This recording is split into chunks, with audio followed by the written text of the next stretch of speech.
Hello everyone, in this video I'm going to show you how to share Telegram profile link. So for you to be able to share your Telegram profile link, you have to open your Telegram app on your iPhone. Then you click on this option, which is the settings icon.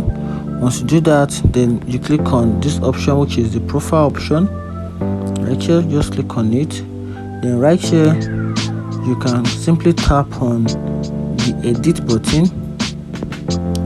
So when you do that, then you click on username. Then right here, you can easily copy your link to your profile. You can see this link open a chat with you. So just hold on this, one of these option, hold on it.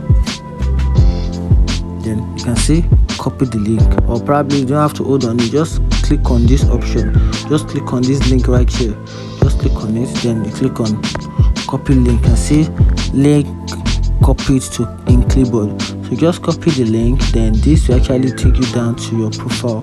Just share the link with your friends, then once you tap on the link, it takes you down to your Telegram profile.